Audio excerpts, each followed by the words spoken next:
بسم اللہ الرحمن الرحیم۔ صرف 5 منٹ کا مدرسہ قرآن و حدیث کی روشنی میں 2 شعبان المعظم۔ نمبر 1، اسلامی تاریخ۔ حضرت خالد بن ولید رضی اللہ تعالی عنہ کا اخلاص۔ صحابہ کرام رضی اللہ عنہم اجمعین کے ہر عمل میں اخلاص نیت اور اللہ تعالی کی رضا شامل ہوتی تھی، اس لیے وہ اخلاص اور اللہ کی رضامندی حاصل کرنے کے لیے بڑے بڑے عہدے قربان کر دیا کرتے تھے۔ حضرت خالد بن ولید رضی اللہ تعالی عنہ کی معزولی ان کے اخلاص کی بہترین مثال ہے۔ جب حضرت عمر فاروق رضی اللہ تعالی عنہ نے ملکی انتظام اور بعض دوسری مصلحتوں کی وجہ سے انہیں معزول کر دیا اور ان کی جگہ حضرت ابو عبیدہ بن جراح رضی اللہ تعالی عنہ کو امیر بنا دیا، تو حضرت خالد بن ولید رضی اللہ تعالی عنہ نے لوگوں سے فرمایا، تم پر امیر المؤمنین حضرت عمر فاروق رضی اللہ تعالی عنہ نے اس شخص کو امیر بنایا ہے جس کو رسول اللہ صلی اللہ علیہ وسلم نے امین الامت کا لقب دیا ہے۔ یہ کہہ کر امارت کو ان کے حوالے کر دیا۔ اس اخلاص اور وفاداری کو دیکھ کر حضرت ابو عبیدہ رضی اللہ تعالی عنہ نے کہا کہ میں نے رسول اللہ صلی اللہ علیہ وسلم کو یہ فرماتے ہوئے سنا ہے کہ خالد اللہ کی تلواروں میں سے ایک تلوار ہے۔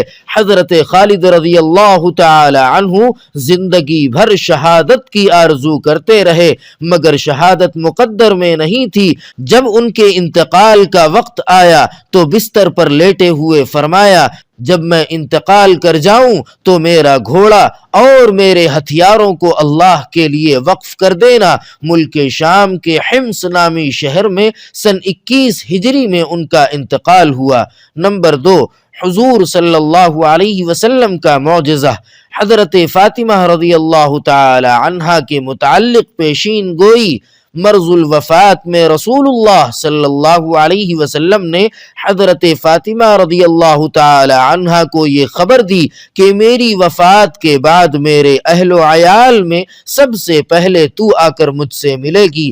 چنانچہ رسول اکرم صلی اللہ علیہ وسلم کی وفات کے بعد آپ کی پیشین گوئی کے مطابق سب سے پہلے حضرت فاطمہ رضی اللہ تعالی عنہا کی وفات ہوئی۔ نمبر 3، ایک فرض کے بارے میں مسجد میں داخل ہونے کے لیے پاک ہونا۔ رسول اللہ صلی اللہ علیہ وسلم نے فرمایا، کسی حائضہ عورت اور کسی جنبی یعنی ناپاک آدمی کے لیے مسجد میں داخل ہونے کی بالکل اجازت نہیں ہے۔ فائدہ، مسجد میں داخل ہونے کے لیے پاک ہونا ضروری ہے۔ نمبر 4، ایک سنت کے بارے میں کپڑے پہننے کی دعا۔ رسول اللہ صلی اللہ علیہ وسلم نے فرمایا، جو کوئی کپڑا پہنے اور یہ دعا پڑھے تو اس کے اگلے پچھلے سب گناہ معاف ہو جاتے ہیں۔ دعا یہ ہے، الحمدللہ الذی کسانی ھذا ورزقنیہ من غیر حول منی ولا قوہ۔ نمبر 5، ایک اہم عمل کی فضیلت، قرآن کریم کی تلاوت کرنا۔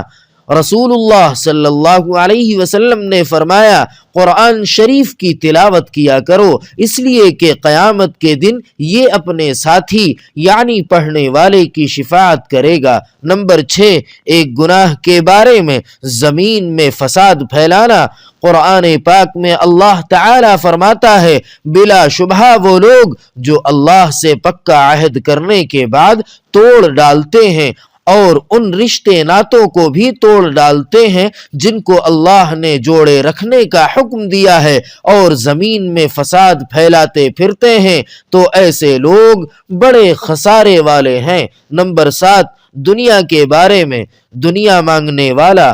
قرآن پاک میں اللہ تعالی فرماتا ہے، لوگوں میں سے بعض ایسے بھی ہیں جو کہتے ہیں کہ اے ہمارے پروردگار، ہم کو جو کچھ دینا ہو دنیا ہی میں دے دیجئے، تو ان کو جو کچھ ملنا ہوگا وہ دنیا ہی میں مل جائے گا اور ایسے شخص کو آخرت میں کچھ نہ ملے گا۔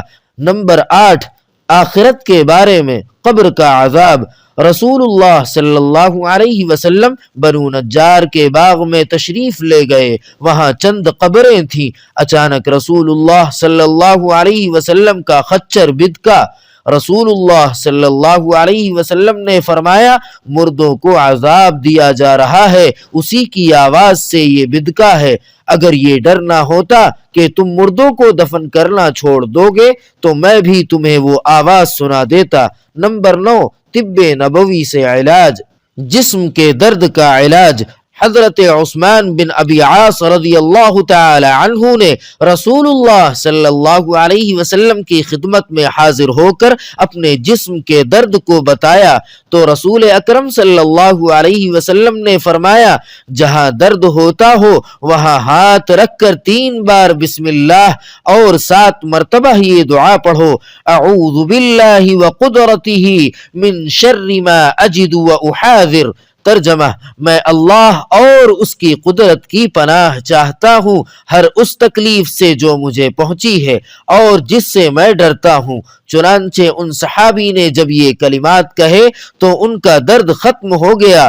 پھر وہ صحابی رضی اللہ تعالی عنہ اپنے گھر والوں اور دوسرے ضرورت مندوں کو ہمیشہ ان کلمات کی تلقین کرتے رہتے تھے۔